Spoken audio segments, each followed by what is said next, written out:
Hello. Good morning. Good morning, all. Last night, I watched a few too many decluttering videos and I got very excited, but then I got too tired. So I went to bed. But this morning, I woke up full of energy and with a mission to go through my books and be ruthless. I always think that I have gone through and gotten rid of as many as I possibly could or possibly want to. But I always prove myself wrong. My parameters keep getting narrower and narrower. I really want a library that I know well, that I love, that feels accessible. I don't want there to be so many books on there, books that I know nothing about, books that I know I don't care about. It was so exciting to make so much room on my main fiction bookshelf over here. I actually was able to move my collection of short stories from over in the corner back onto the main bookshelf, which I really like because it's nice to have the same authors together and not have their novels and short stories separated. So that was really exciting. There was so much room, and there's still so much room. And there was tons of stacks on the library on the shelves like this. And now most of the books are just upright, which makes it so much more accessible. It's so annoying when the book I want is at the bottom of a stack. And so I'm trying to get rid of those stacks, at least the big ones, or make them smaller. So I'm going to go through, show you the books I'm getting rid of quickly, maybe a blurb about why I'm getting rid of them. Actually, and then we're going to have to go through my catalog cards and get rid of all of these because all these books are cataloged. So I've got to get those out of my cards. Okay, let's start with these two, Business Adventures and The Design of Everyday Things. These are books that my husband does not want anymore. Quo Vadis, but in French. I didn't realize it was in French, and it's not originally written in French. So I'm not going to bother with that. Two more French books by Kim Thun. I think I'd want to try and read French classics before I would ever reach for those. Samuel Beckett's The Complete Shorter Plays. Not for me. Ayad Akhtar's Homeland Elegies. Read this once. Probably will never read it again. Margaret Atwood, Life Before Man. I have a lot of Margaret Atwood, or quite a bit, and I've only read a couple. I just don't see myself reaching for this for a very long time. And I can always get it later if I decide that I do.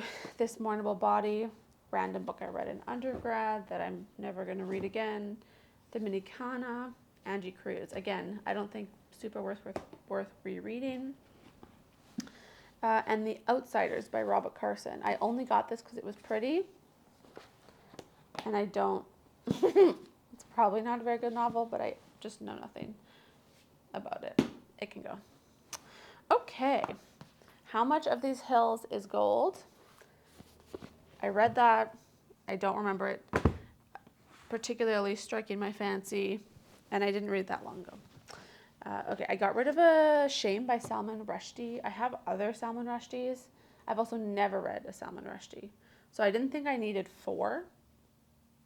So I think I got rid of 2. I also got rid of this collection of short stories by Salman Rushdie. And I think I just got these in free libraries. So we're just going to give them back to the people. I think I might like Salman Rushdie. I'm not sure. I almost got rid of all his books, and I was reading through them a bit, and I thought, no, I'm going to hold on to those for a minute. Robertson Davies' Fifth Business. Just seems boring to me. Nadine Gordimer Berger's Daughter. I have a different book by her, July's People, that I read in school, and I would want to reread that before picking this up, and it's so far down my list.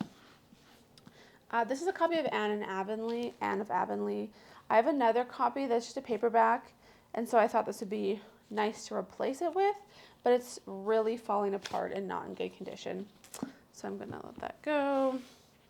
Okay, this is Ivanhoe, book 1. I do have the complete novel of this, so I don't need to keep a single volume. getting rid of that. The Forgotten by Elie Wiesel. I've read his memoir about concentration camps. This is a novel. Again, just don't need it.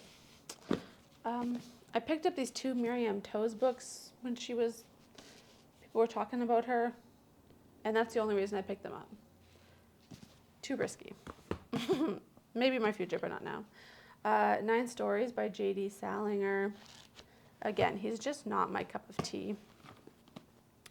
Uptown Sinclair, The Jungle. This book did seem interesting to me, but it's a Dover thrift edition. The front cover is coming off, and it's pretty low on my list of books that I'd want to read. So if I do really want to read it, I'm going to get a beautiful edition that's not falling apart. There we go. And this stack also has 2 Michael Ondaatjes. I think I read both these in undergrad. Too disjointed for my preferences.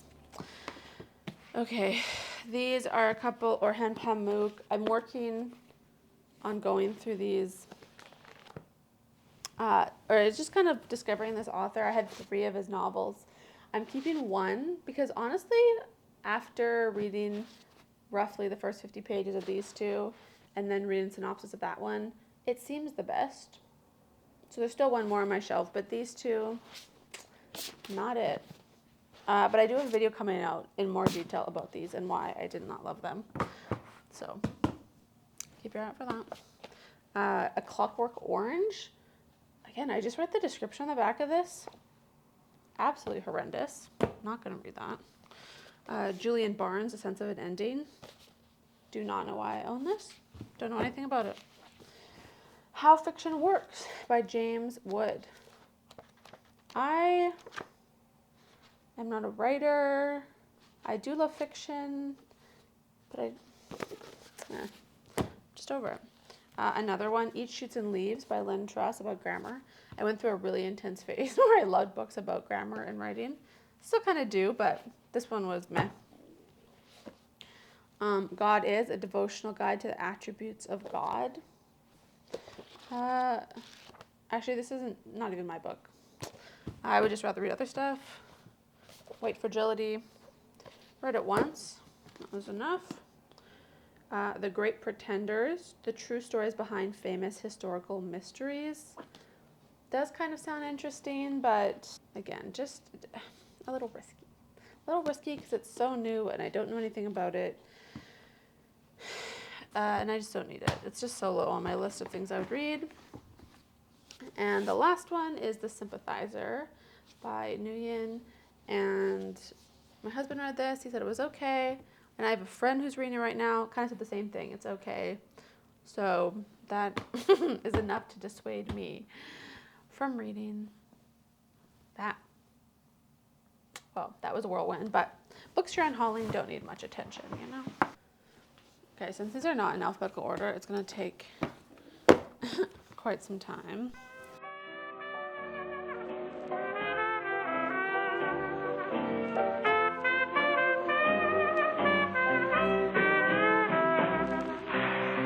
I could cry salty tears. Where have I been all these years?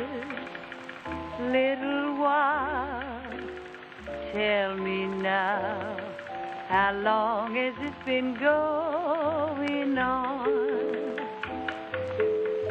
There were chills up my spine. There were thrills I can't define. Listen, sweet, I repeat, how long has this been going on?